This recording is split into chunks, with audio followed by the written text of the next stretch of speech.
दोस्तों आप सभी का बहुत बहुत स्वागत है। Welcome to Mahesh academy YouTube channel. आप सभी का हार्दिक स्वागत है, अभिनंदन है। केवीएस का एग्ज़ाम आपका इसी फरवरी 2023 में होने वाला है। ऐसे में प्रीवियस पेपर्स को हम सॉल्व करवा रहे थे। इसी के क्रम में केवीएस 2011 में जीके जीएस के जो सवाल पूछे गए थे और इसके अलावा जो भी आपका क्वेश्चन पेपर में 2011 में था उसको आज लेकर के अपने इस वीडियो में बात करेंगे। लास्ट तक आप वीडियो में बने रहिएगा। यहाँ पर हम आपको बता दें, अगर आपने महेश एकेडमी एंड्रॉयड एप्लीकेशन को अभी तक डाउनलोड नहीं किया है, वीडियो के डिस्क्रिप्शन में आपको लिंक मिल जाएगी। इस समय वहाँ पर हमारे हैंड रिटन नोट्स अवेलेबल हैं। फ्री स्टडी मटेरियल काफ़ी कुछ है। यूपी टेट केवीएस की अगर हम बात करें, यूपी सुपर टेट की बात करें, ये सारे नोट्स अवेलेबल हैं। आप एक बार जाकर के वहाँ पर ज़रूर चेक करें। फ्री वाले कोर्सेज़ का भी आप वहाँ पर या फ्री स्टडी मटेरियल का भी लाभ ज़रूर उठाएँ। यहाँ पर सबसे पहले क्वेश्चन की अगर बात की जाए, यहाँ पर क्वेश्चन पूछा है कि तत्काल ऊर्जा के लिए खिलाड़ी निम्नलिखित में से क्या लेते हैं। आपने देखा होगा कि मतलब एनर्जी अचानक से आ जाए, या जैसे वो रनिंग कर रहे हैं या कोई वेट लिफ्टिंग की बात हो रही है, भारोत्तोलन की बात हो रही है, तो इस चीज़ के लिए वो क्या करते हैं। तो इसमें इन्होंने बताया है कि वो सुक्रोज़ लेते हैं। क्या लेते हैं? सुक्रोज़। कहते हैं सुक्रोज़ में ग्लूकोज और फ्रक्टोज दोनों शर्कराएँ होती हैं। आपने देखा होगा जब वीक होता है आदमी या एनर्जी के लिए ग्लूकोज का जो है वो सेवन कर रहे होते हैं, या फिर बच्चों को जो है ग्लूकोज की डोज दी जाती है। यहाँ पर सुक्रोज़ में ग्लूकोज फ्रक्टोज दोनों शर्कराएँ होती हैं। ठीक है। ग्लूकोज हमारे शरीर को तत्काल ऊर्जा देता है क्योंकि इसे पाचन प्रक्रिया से नहीं गुजरना पड़ता है और यह रक्त में घुल जाता है। आप पाचन प्रक्रिया से जो चीज़ होगी उसमें थोड़ा समय लगेगा। ये सीधे सीधे आपके ब्लड में घुस गया, मिल गया, शामिल हो गया और उसके बाद आपको तत्काल एनर्जी मिल जाती है। एक दूसरे क्वेश्चन में आपसे कहते हैं अजमेर में किस सूफी संत की दरगाह है। तो यहाँ पर मोइनुद्दीन चिश्ती जी की दरगाह जो है वो देखने को मिलेगी। ध्यान दीजिएगा। कहते हैं भारत में चिश्ती संप्रदाय के संस्थापक थे। इन्होंने ईश्वर के साथ एकात्मकता पर जोर दिया। ठीक है। चिश्ती संप्रदाय भारत में सबसे लोकप्रिय इस्लामिक संप्रदाय है।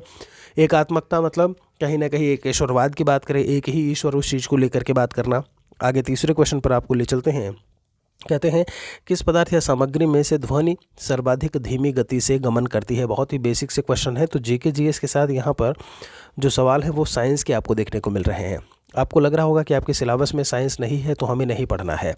ईवीएस आपका दिया हुआ है, ईवीएस में ही साइंस जो है आपको कहीं ना कहीं उसके क्वेश्चन ज़रूर देखने को मिलेंगे। जो 180 का इस बार क्वेश्चन आपका होने वाला है। ठीक है।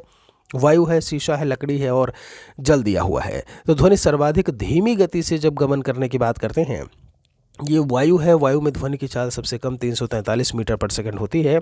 तो यहाँ पर चाल का जो है आपको मात्रक भी पता लग गया, वो क्या होता है? मीटर पर सेकंड। क्योंकि चाल बराबर क्या होता है? दूरी बटे समय। दूरी का मात्रक मीटर हो जाएगा और समय का मात्रक आपका सेकंड हो जाएगा। तो 343 मीटर पर सेकंड हो गया। ध्वनि की चाल सर्वाधिक ठोस में, उसके बाद द्रव में होती है और सबसे कम जो है वो गैसों में हमें देखने को मिलेगी। ऐसा इनके आणविक संगठन के कारण होता है। आणविक संगठन जो मॉलिक्यूलर ऑर्गेनाइजेशन है उसके कारण। ठीक है, या मॉलिक्यूलर कंपोजिशन बोले हम इसे। एक अगले क्वेश्चन में कहते हैं भारत में राष्ट्रीय ध्वज में चक्र में कितनी जो है डंडियाँ या तीलियाँ होती हैं। Vibes, how many vibes are there in Indian national flag की अगर हम बात करते हैं, 12 है, 18 है, 24 है, 26 है। तो आप जानते हो 24 तीलियाँ हैं। ये कहते हैं यहाँ पर वर्तमान राष्ट्रीय ध्वज को संविधान सभा के द्वारा 22 जुलाई 1947 को अपनाया गया था। तो संभव है कि आपसे अगला जब बात करें पेपर को लेकर के तो आपसे पूछ ले कि जो राष्ट्रीय ध्वज है उसे कब अपनाया गया था। ठीक है। तो 22 जुलाई 1947 की तिथि याद रखिएगा। आगे आपसे कहते हैं कि जब हम नेत्रदान की बात करते हैं, आई को डोनेट करने की बात करते हैं, तो वो आँख के किस भाग को डोनेट किया जाता है? पूरी आँख निकाल के नहीं लगाई जाती, ये चीज़ ध्यान रखिएगा। यहाँ पर कोई उसका पार्ट होता है। आइरिस है, कॉर्निया बोला है, रेटिना है और लिविस करके लिखा हुआ है। नेत्रदान में आँख के किस भाग को देते हैं? तो वो कॉर्निया होता है। यहाँ कहते हैं कि पारदर्शी ऊतक होता है ये। ठीक है। एक ट्रांसपेरेंट टिश्यू बोलते हैं इसे, जो आँख के दृढ़ पटल के सामने वाला कुछ उभरा हुआ भाग होता है। आँख के दृढ़ पटल के सामने उभरा भाग वही कॉर्निया है।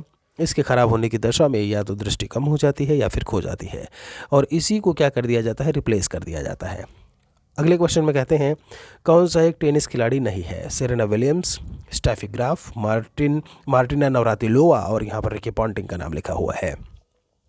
ऑस्ट्रेलियन क्रिकेट को लेकर के जब हम बात करते हैं तो रिकी पॉन्टिंग कप्तान रहे हैं। आप भी जानते हो वहाँ पर क्रिकेट उसके।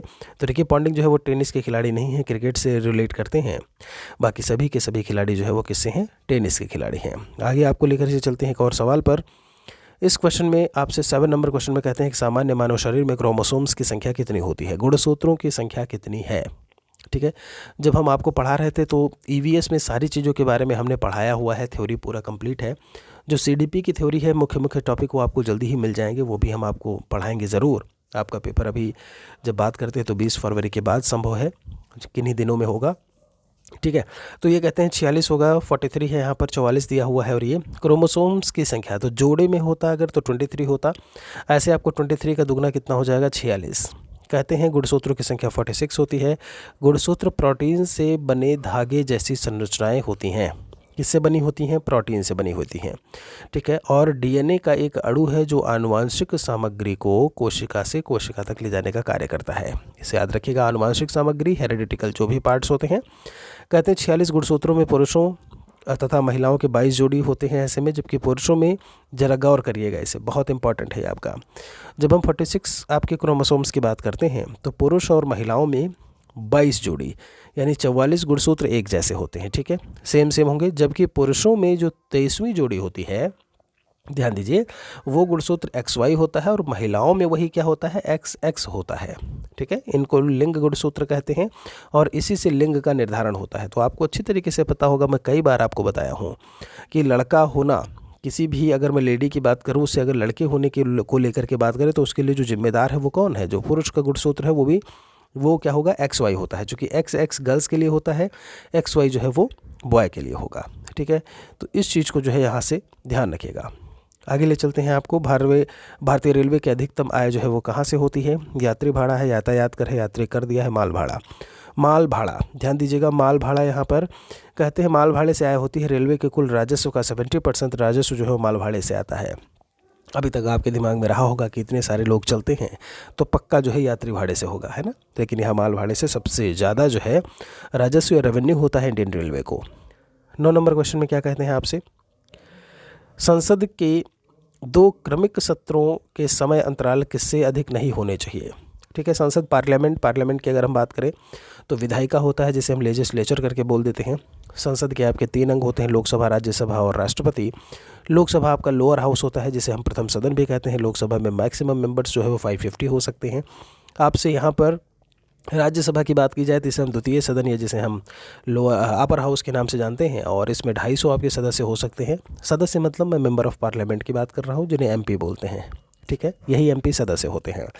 अब यहाँ पर राष्ट्रपति जो तीसरा अंग है, उसके बाद अगर यहाँ पर सत्र की बात करें, सेशंस में कितने, तो एक 6 महीना दिया हुआ है। कहते हैं 6 महीने से अधिक नहीं होना चाहिए। एक वर्ष में संसद के 2 सत्र अनिवार्य हैं, मतलब 2 सेशंस चलने चाहिए, जिनमें जो है क्या होगा, नियम कानून बन रहे होते हैं, यानी सारे MP लोग बैठे होते हैं संसद भवन में। आगे आपको लेकर के चलते हैं, मानव रक्त का pH इनमें से किसके बीच में होना चाहिए। ह्यूमन ब्लड को लेकर के बात की गई है, 7.35 टू 7.45 एक ऑप्शन दिया हुआ है यहाँ पर, यही बिल्कुल सही है आपका। तो pH वैल्यू आपका दिया हुआ है। कहते हैं रक्त pH का मान 7 से कम होने पर अम्लीयता और 7.5 से अधिक होने पर देखिए क्षारीयता, क्षार प्रकार का हो जाता है। चूँकि एसिड वाली की लेकर के बात करें तो 0 से 7 के बीच में होता है। 7 to 14 जो है वो किसको, अल्कलाइन को बताता है, जिसे हम क्षारीय बोल देते हैं। ये क्या है आपका, अम्लीय होता है। ये बात अच्छे से याद रखिएगा, जो 0 पर होगा वो सबसे ज़्यादा अम्लीय है। ऐसे में 7 आपका न्यूट्रल होता है, जैसे पानी का pH 7 होता है। 14 आपका सबसे मैक्सिमम आपका क्षार होगा, जैसे सोडियम हाइड्रोक्साइड। कौन सा, सोडियम हाइड्रोक्साइड, अच्छे से याद रखिएगा।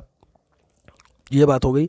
आगे आपको लेकर के चलते हैं, कहते हैं कि चट्टानों के रूपांतरण की प्रक्रिया में क्या शामिल हो सकता है।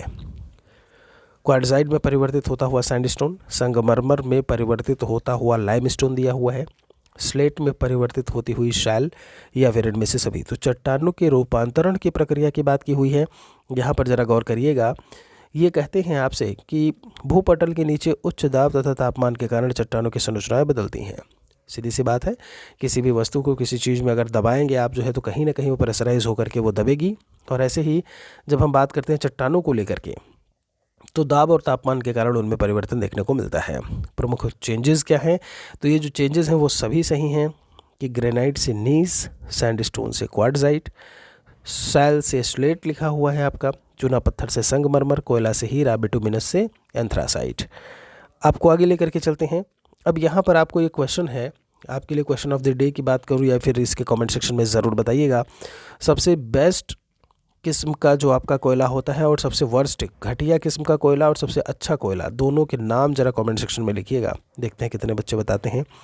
ये सवाल भी बहुत बार पूछा गया है। भारतीय संविधान में यह प्रावधान है कि राष्ट्रपति लोकसभा के लिए 2 सदस्यों को मनोनीत करे। ये सदस्य किसका प्रतिनिधित्व करने वाले होने चाहिए? तो ये प्रावधान था, अभी ये प्रावधान नहीं रहा है, इसलिए आपने अभी सुना होगा कि लोकसभा में सदस्यों की कुल संख्या 550 मैंने बोली। ठीक है, अगर ऑप्शन में मान लो पूछता है आपसे 552 लिखा हुआ है, ठीक है, और एक ऑप्शन दिया है इनमें से कोई नहीं, तो आप 552 लगा दीजिएगा। ठीक है, अब यहाँ पर 550 की बात करें, 2 एंग्लो इंडियन जिनका चयन जो है राष्ट्रपति के द्वारा होता था, तो वो अब इस समय शामिल नहीं है। देखिए यहाँ पर बताया हुआ है, वर्तमान 104वें संविधान संशोधन अधिनियम के तहत लोकसभा और राज्यसभा के विधानसभाओं में आंग्ल भारतीयों के मनोनयन के प्रावधान को समाप्त कर दिया गया है। बात समझ में आ गई? कौन सा संविधान संशोधन है? 104वां। अच्छा, एंग्लो इंडियन का जो मनोनयन होता था 2 सदस्यों का किस अनुच्छेद के हिसाब से होता था? तो 331 था आपका, 331। आगे चलते हैं। भारतीय संविधान की 8वीं अनुसूची में निम्नलिखित में से किस भाषा का नाम नहीं है? राजस्थानी है, सिंधी है, उर्दू है, संस्कृत है। तो आपका ये राजस्थानी और सिंधी इन्हीं में से मिलेगा, क्योंकि संस्कृत और उर्दू तो शामिल है। बिल्कुल, राजस्थानी भाषा इसमें जो है वो शामिल नहीं है। इसमें 21वें संविधान संशोधन 1967 के द्वारा Sindhi, 71th constitutional amendment act 1992 के द्वारा कोंकणी, मणिपुरी, नेपाली, और जो 92nd संशोधन था 2003 में आया था, डोंगरी, बोडो, मैथिली, संथाली, इन भाषाओं को जोड़ा गया। ठीक है, तो ये बहुत इंपॉर्टेंट है आपका, जब हम बात करते हैं 22 भारतीय भाषाओं को लेकर के जो संविधान की 8वीं अनुसूची 8th शेड्यूल में दिया हुआ है। टोटल अनुसूचियों की संख्या कितनी है? 12 है। आगे चलते हैं। इस क्वेश्चन में आपसे कहते हैं निम्नलिखित युग्मों में से प्रत्येक में एक भाषा तथा भाषा के एक प्रमुख कवि को दर्शाया गया है। एक में जो है आपको उसमें सुमेलित नहीं है, मिलान सही नहीं है, वही बताना है। तो हिंदी के कालिदास जी हैं क्या? उर्दू मिर्ज़ा गालिब जी की बात, बंगाली में रविन्द्रनाथ टैगोर, और यूनानी में होमर का नाम लिखा हुआ है। ज़रा गौर करिएगा, जब हम कालिदास जी की बात करते हैं तो वो संस्कृत से जुड़े हुए हैं। बहुत ही आसान सा सवाल था ये आपका। ठीक है, बाकी सभी आपके सही हैं। कालिदास जी की जब हम बात करते हैं तो मालविकाग्निमित्रम, रघुवंश चरित्रम, कुमार संभवम, ये सारी रचनाएं उनकी संस्कृत से देखने को मिलती हैं, ना कि हिंदी भाषा से। तो आपका जो करेक्ट आंसर हो जाएगा यहाँ से वो पहला हो जाएगा। आगे आपसे कहते हैं निम्नलिखित में से किसका संबंध ट्रेड यूनियन से है? GNDU, BHU, INTUC और LDC दिया हुआ। ट्रेड यूनियन की बात की जाए तो देखिएगा INTUC, international trade union Congress, क्या फुल फॉर्म है इसका? International trade union Congress. Trade union से संबंधित है। इसकी स्थापना 3 मई 1947 को हुई थी। मुख्यालय नई दिल्ली में है और मुख्य कार्य क्या है? तो मजदूर वर्ग का सही नेतृत्व करना, उनको सोशल जस्टिस, उनको पीस, उनको सिक्योरिटी देना। तो INTUC आपको पता चल गया 1947 में आया। ठीक है, आपका मतलब भारत आज़ाद हुआ उससे पहले ही इसकी स्थापना हुई थी और नई दिल्ली में इसका मुख्यालय देखने को मिलता है। विश्व नो टोबैको डे, देखिए आपसे दिवस भी पूछ लिया गया है, तो ये चीज़ याद रहे। अभी प्रीवियस पेपर को हम पढ़ रहे हैं, तो महत्वपूर्ण दिवसों को भी आप यहाँ पर पढ़ के याद करके ज़रूर जाइएगा। जैसे नो टोबैको डे यानी कि विश्व तंबाकू रहित दिवस जो है वो कब मनाया जाता है? 31 मई है, 28 सितंबर है, 11 जून और यहाँ पर 10 अक्टूबर, 31 मई। ध्यान दीजिएगा। वर्ष 2022 के लिए थीम देखिए, पर्यावरण की रक्षा करें। तो आपसे थीम भी पूछा जा सकता है 2022। एक बात हमेशा याद रखिएगा, 5 नंबर का करंट अफेयर्स है, तो कोशिश करिएगा एक दिन दे करके पूरी अच्छी तरीके से करंट अफेयर्स को पढ़ने का। महेश एकेडमी एंड्रॉयड एप्लीकेशन पर स्टडी मटेरियल में जाइएगा, फ्री ऑफ कॉस्ट सारे के सारे करंट अफेयर्स आपको मिल जाएंगे। वहाँ से पूरी स्टडी आप कर सकते हो। 2.5 साल का करंट अफेयर्स आपको मिलेगा वहाँ पे। नेशनल, इंटरनेशनल, स्पोर्ट्स, जितने भी आपके इवेंट्स, इकोनॉमिक्स, सब कुछ अलग अलग आपको वहाँ पर पोर्शन में देखने को मिलेगा। तो उस पर ज़्यादा समय नहीं दीजिएगा। 5 नंबर का है, आप बहुत पढ़ के जाओगे तो ज़रूरी नहीं है 5 में 5 आप सही कर दो। तो ये चीज़ थोड़ा सा लेकिन नज़र ज़रूर बनाइएगा और 2022 पर ही नज़र रखिएगा, वो भी मिड 2022 के बाद की तिथियों पर। ठीक है, आगे चलते हैं। यहाँ पर 31 मई को मनाया जाता है और पर्यावरण की रक्षा करे हो गया। दुनिया की छत किसे कहा जाता है? पामीर का पठार। तो आप जानते हो पामीर के पठार की जब हम बात करते हैं तो इसकी औसत ऊंचाई 4500 मीटर है, यानी कि 4500, 4.5 किलोमीटर। यह विश्व का सबसे ऊंचा पठार है। तिब्बत इसी पठार पर स्थित है। तिब्बत कहाँ है? अभी आपको समझ में आ गया, पामीर की छत, पामीर के पठार पर ही आपको देखने को मिलेगा। आगे कहते हैं न्यू बैंक ऑफ इंडिया का विलय किस बैंक के साथ हो गया है? न्यू बैंक ऑफ इंडिया 1993 में न्यू बैंक ऑफ इंडिया का विलय पंजाब नेशनल बैंक के साथ कर दिया गया था। वर्तमान 2022 में भारत में 12 सार्वजनिक क्षेत्र के बैंक हैं। तो ये नोट कर लो भाई, बहुत इंपॉर्टेंट है। पब्लिक सेक्टर बैंक्स कितने हैं? तो वो 12 हैं। ठीक है, ये अब ये चीज़ नहीं है, ये पेपर 2011 में आया था।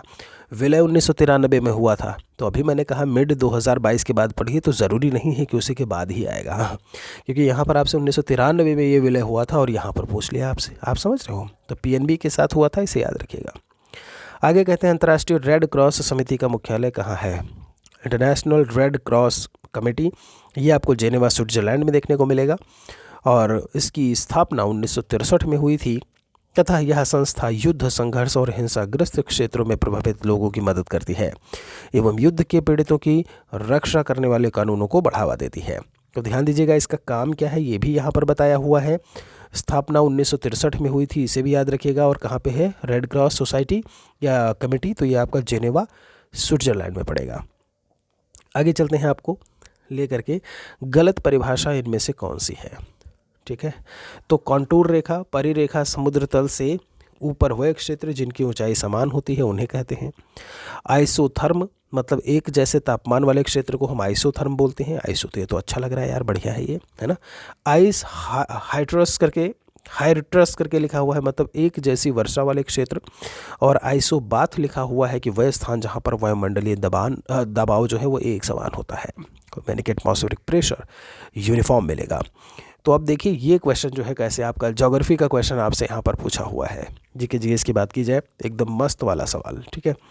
20 नंबर जब हम क्वेश्चन की बात करते हैं, यहाँ पर कॉन्टूर रेखा बिल्कुल सही है कि समुद्र तल से ऊपर वाली वह क्षेत्र जिनकी ऊंचाई समान होती है वह परिरेखा या कॉन्टूर लाइंस कहलाती हैं, ठीक है। पहली बात नोट कर लो कि ये आपका करेक्ट है। दूसरी चीज़ आइसोथर्म, जैसा कि मैंने बोला, करेक्ट है। जब हम आइसहाइट्रस की बात करते हैं, एक समान वर्षा वाले क्षेत्रों की बात की जाए, बिल्कुल करेक्ट है। आइसो जब हम बात करते हैं तो ये कहते हैं मानचित्र या भूपृष्ठ पर पानी के समान गहराई के स्थानों को जो जोड़ने वाली रेखा होती है, पानी के समान गहराई, ठीक है, जहाँ पर उसकी डेप्थ जो है वो इक्वल देखने को मिले पानी के अंदर कई जगहों पर, उस पूरे एरिया को या उस रेखा को आइसोबाथ या गहराई समोच्च रेखा कहते हैं। क्या कहते हैं? गहराई समोच्च रेखा। तो पानी की समान गहराई वाला है, ना कि वायुमंडलीय दबाव के समानता वाला। जो सही जवाब होगा वो यहाँ से क्या हो जाएगा? बहुत बढ़िया, बहुत ही शानदार क्वेश्चन था। कुछ इसी तरीके से आपको सवाल मिल सकते हैं जो 20 नंबर में था। 21 में आपसे पूछा है कि कौन सा देश कैरेबियाई देशों के समूह में शामिल नहीं है। कैरेबियाई देश, देखिए कैरेबियन कंट्रीज़ की बात कर ली, क्यूबा, जॉर्डन, बर्मुडा और एंगोला। तो जीके जीएस का एरिया बहुत वास्ट है। आपने देखा अभी ऊपर वाला क्वेश्चन कहाँ से, ये क्वेश्चन आपका वर्ल्ड ज्योग्राफी की बात करें, वर्ल्ड पॉलिटी, वर्ल्ड मैप को लेकर के बात करें, वहाँ से आपसे पूछ लिया है। तो कैरेबियाई देशों के समूह की बात करें तो उत्तरी अमेरिका स्थित द्वीप समूह है। अब ये आपको पता चल गया कि उत्तरी अमेरिका स्थित द्वीप समूह है। कौन सा? कैरेबियाई कंट्रीज़ की बात करते हैं। कैरेबियन सागर और उत्तरी अटलांटिक महासागर के आसपास स्थित है। अब ये कहते हैं कि इसमें अगर हम बात करें तो जॉर्डन जो है इसका हिस्सा नहीं है। यह दक्षिण पश्चिम एशिया में स्थित सीरिया एवं सऊदी अरब का पड़ोसी देश है। कौन? जॉर्डन। ध्यान दीजिएगा। तो आपका जो करेक्ट आंसर होगा ये, बाकी ये सारे जो है आपको कहाँ मिलेंगे? बिल्कुल नॉर्थ अमेरिका स्थित आइलैंड्स हैं, ग्रुप ऑफ आइलैंड्स हैं। आगे चलते हैं आपको लेकर के, भारत का राष्ट्रीय प्रतीक इनमें से कौन सा है? कितना खतरनाक सवाल पूछा, आप देख रहे हैं जो है। बिल्कुल सही, स्विट्जरलैंड या लायन कैपिटल करके लिखा हुआ है। राष्ट्रीय प्रतीक की बात की है, अशोक के सारनाथ स्थित सिंह स्तंभ की अनुकृति है, वहीं से लिया गया है। इसमें 4 शेर हैं जो एक दूसरे की ओर पीठ किए हुए हैं, आपने ज़रूर देखा होगा इन्हें। 26 जनवरी 1950 को भारत सरकार के द्वारा इसे अपनाया गया था। किसको? नेशनल एम्बलम को, ठीक है। सिंबल की बात कर ले आप, सिंबल बात कर लो, ठीक है। 22 नंबर क्वेश्चन हो गया। 23 में आपसे कहते हैं कि डेविस कप खेल का संबंध आखिर किससे है?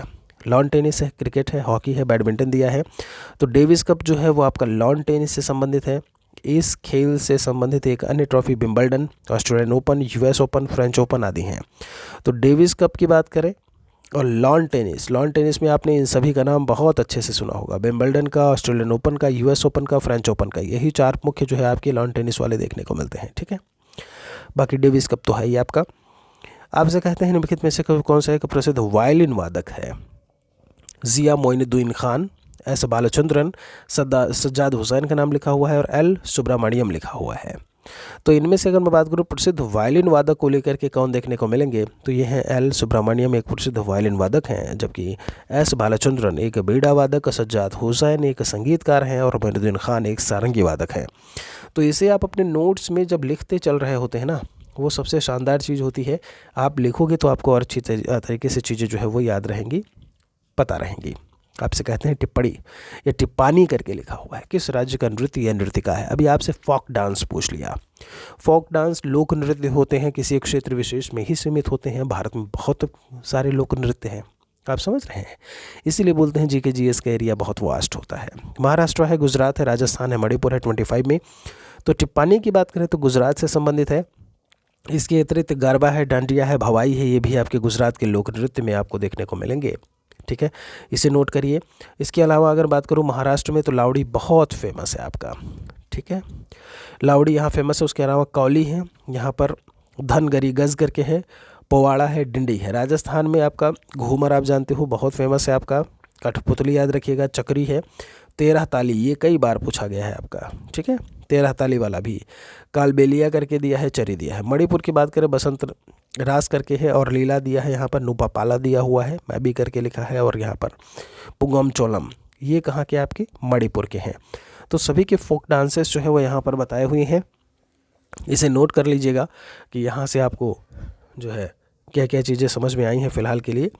एक अगले क्वेश्चन में आपसे कहते हैं यहाँ पर आपको करना है मिलान। ठीक है, और ABCD आपका यहाँ पर दिया हुआ है, ABCD में मिलान कर देना है। तो गीत गोविंद, यहाँ पर गोविंद लिखा हुआ है। आर्यभट्ट की बात करें, कहाँ से संबंधित है, किसके उसमें जो है आपका समुद्रगुप्त की बात, कौन आया था? भारत नेपोलियन। अच्छा, किसको बोलते हैं? समुद्रगुप्त को भारतीय नेपोलियन बोलते हैं। किसको बोलते हैं? बाणभट्ट। देखिए हर्षवर्धन का नाम है, आर्यभट्ट दिया हुआ है। चलिए, जब इस क्वेश्चन की हम बात करते हैं तो आप भारत का नेपोलियन आपने बहुत अच्छे से आप जानते होंगे कि गुप्त को जो है वो भारत का नेपोलियन कहते हैं। ठीक है, ये बात क्लियर है। इसको हटा देते हैं। किसको बोलते हैं? भारतीय नेपोलियन। उसके बाद जब हम बात करते हैं अगले क्वेश्चन में, तो ये गोविंद जो है ये राष्ट्रकूट साम्राज्य से संबंधित है। आर्यभट्ट बिल्कुल सही, गुप्त काल से। और बाणभट्ट के शासनकाल की जब हम बाणभट्ट की बात करते हैं तो इनका संबंध किससे है? या हर्षवर्धन के शासनकाल में थे। तो आपका जो सही जवाब हो जाएगा वो बी, यानी कि एकदम सीधा सीधा आपका संबंध जो है यहाँ पर दिया हुआ है। 27 में कहते हैं इस समय पाकिस्तान का वज़ीर आज़म कौन है? प्रधानमंत्री बोलते हैं वज़ीर आज़म को। ठीक है, अब देखिए अभी आपको पता होना चाहिए कि इस समय पाकिस्तान का कौन है। तो ये उस समय का आपसे पूछा हुआ प्रश्नगत काल, यानी 2011 में पाकिस्तान के जो प्रधानमंत्री थे जिन्हें वज़ीर आज़म बोलते हैं वो सैयद यूसुफ रज़ा गिलानी थे। ठीक है, 2022 में अगर मैं बात करूं, देखिए इसमें शाहबाज शरीफ का नाम लिखा हुआ है, दिसंबर 2022। ठीक है, तो अभी का आपको पता चल गया उस समय प्रश्नगत काल में कौन थे जो कि इसमें पूछा हुआ था। वो आपको आपके भारत में जो भी हैं मुख्य रूप से अदर कंट्रीज़ की बात करें, जो मुख्य हैं वज़ीर आज़म है, प्रधानमंत्री हैं, राष्ट्रपति हैं, चांसलर वगैरह हैं, उनके नाम पता होने चाहिए। 28 नंबर में कहते हैं सर्वश्रेष्ठ पिक्चर के लिए 2010 का ऑस्कर पुरस्कार किसे दिया गया? तो आपको 2022 की बात करें और 2021, ये ऑस्कर पुरस्कार आपको पता होना चाहिए। सर्वश्रेष्ठ पिक्चर 2011 में पेपर था, 2010 का पूछ लिया। तो उस समय की बात करें, अवतार है, यहाँ पर डिस्ट्रिक्ट 9 है, द हार्ट लॉकर है, इन एजुकेशन। और यहाँ पर 2010 की बात की जाए तो सर्वश्रेष्ठ पिक्चर द हार्ट लॉकर को दिया गया। वहीं अगर हम बात करते हैं 94वें ऑस्कर पुरस्कार 2022, देखिए इसीलिए करंट से भी इसको जोड़ करके यहाँ पर चीज़ें बताई गई हैं। सर्वश्रेष्ठ पिक्चर का पुरस्कार कोडा को गया है। और सर्वश्रेष्ठ अभिनेता की बात की जाए तो विल स्मिथ है, वही कलुआ, बिल्कुल सही है। ठीक है, तो आपका जो यहाँ से करेक्ट, हाँ हॉलीवुड वाला जो करेक्ट आंसर होगा 94th आपका ऑस्कर पुरस्कार 2022, सर्वश्रेष्ठ पिक्चर कोडा और सर्वश्रेष्ठ अभिनेता विल स्मिथ। यहाँ पर 29 नंबर क्वेश्चन में आपसे कहते हैं कि वाष्पीकरण दर इनमें से किस पर निर्भर नहीं करती है? वाटर साइकिल की आप बात करते हो तो उसमें वेपराइजेशन एक प्रोसेस आता है। तरल का तापमान क्या है? तरल के पृष्ठ क्षेत्रफल की बात की है। तरल का कुल द्रव्यमान दिया हुआ है और वायु दाब दिया हुआ है। तरल का तापमान देखिए और यहाँ पर कुल द्रव्यमान। गौर करिएगा, वाष्पीकरण को दर को प्रभावित करने वाले कुछ कारक यहाँ पर दिए हैं, जैसे उस लिक्विड का टेम्परेचर क्या है, उसका जो सरफेस एरिया है वो कितना है। भाई छोटा सरफेस एरिया होगा, आप जानते हो सरफेस एरिया छोटा है तो वाष्पीकरण की दर धीमी होती है, याद रखिएगा। सरफेस एरिया यानी बड़ा सा तालाब है कोई और कोई गड्ढे में पानी है, तो गड्ढे वाला पानी जो है वो कम समय होगा उसका लेगा। ठीक है, वाष्पीकरण में तालाब का पानी फैला हुआ है, सोलर रेडिएशंस पड़ेंगे, वाष्पीकरण ज़्यादा होगा, तेज़ी से होगा। वायु की गति, वायु दाब और आर्द्रता, ह्यूमिडिटी, ये सारे फैक्टर्स हैं जो कि प्रभावित करते हैं वेपराइजेशन के रेट को। तरल के कुल द्रव्यमान का वाष्पीकरण की दर पर कोई प्रभाव नहीं पड़ता क्योंकि यह तरल की सतह पर होता है। क्या है ये तरल के सतह पर हमें देखने को मिलेगा। ठीक है। तापमान जो है वो वायु की गति तथा पृष्ठ क्षेत्रफल अधिक होने पर वाष्पीकरण की दर बढ़ जाती है। आपने देखा यहाँ पर क्या बोला है, तापमान वायु की गति दिया है और पृष्ठ क्षेत्रफल अगर ज़्यादा होगा तो वाष्पीकरण की दर भी ज़्यादा होगी। इसे आप नोट करके रखिएगा, बहुत इंपॉर्टेंट बात है ये। कहते हैं इनमें से कुछ मिलान करने का फिर से दिया हुआ है, 1 2 3 4 आपसे, ब्लीचिंग पाउडर क्या है और सारी चीज़ें, ठीक है। सोडियम बाइकार्बोनेट को क्या बोलते हैं, अब इसे तो नोट कर ही लो, ये सवाल आए दिन अक्सर उसमें पूछ लिया जाता है। जितने सवाल मैंने बताए हैं यूपी सुपर टेट वाले, सबको जान के रखो, ये सारे क्वेश्चन यूपी सुपर टेट पे भी आपको ऐसे ही मिलेंगे, ठीक है। Sodium bicarbonate NaHCO3, calcium carbonate CaCO3 होता है, पोटास दिया हुआ है, ठीक है। NaOH sodium hydroxide, calcium carbonate CaCO3 लिखा हुआ है। कैल्शियम कार्बोनेट है और कैल्शियम कार्बोनेट 2 जगह दिया है। अच्छा, जब हम इसकी बात करते हैं तो जो मिलान होगा आपका बी वाला सही है, यानी कि 2 3 4 1, और इसमें मिलान दिया है जैसे आप देख सकते हैं, बेकिंग सोडा सोडियम बाइकार्बोनेट होता है, ठीक है। एक चीज़ यहाँ पर ज़रा गौर करिएगा, जो डी ऑप्शन है वो कैल्शियम हाइपोक्लोराइड करके है, ठीक है। कैल्शियम क्लोरो हाइपोक्लोराइड क्या बोलते हैं उसको, CaOCl2 होता है वो, इसीलिए यहाँ पर डबल हो गया था तो गड़बड़ लग रहा था, सोडियम सॉरी, यहाँ पे जो बी वाला है और जो डी वाला है, ठीक है। तो ये आपका क्या होता है, कैल्शियम क्लोरो हाइपोक्लोराइड होता है जिसे ब्लीचिंग पाउडर बोलते हैं। पोटाश एलम यानी कि फिटकरी है, ठीक है। K2SO4.Al2SO4 का होल थ्राइस .24H2O, ये H2O, ये इसका फार्मूला होता है। कैल्शियम कार्बोनेट को चॉक बोलते हैं। तो उम्मीद करते हैं कि यहाँ तक जो चीज़ें, जो क्वेश्चंस मैंने आपको बताए वो बहुत ही शानदार तरीके से आपको समझ में आए होंगे। महर्षि अकेडमी एप्लीकेशन को डाउनलोड नहीं किए हैं, एक बार जाकर के फ्री स्टडी मटेरियल को, सैम्पल PDF जो भी दी हुई हैं उसे ज़रूर देखें। मॉक टेस्ट सीरीज़ आपको जल्दी ही मिलेगी यूपी टेट सुपर टेट की वहाँ पे। बाकी मेरे लिए कोई सजेशन है तो कमेंट सेक्शन में लिखें। जल्दी ही बाकी के क्वेश्चंस को लेकर के हम अगले वीडियो में मिलेंगे। जय हिंद, जय भारत, वंदे मातरम।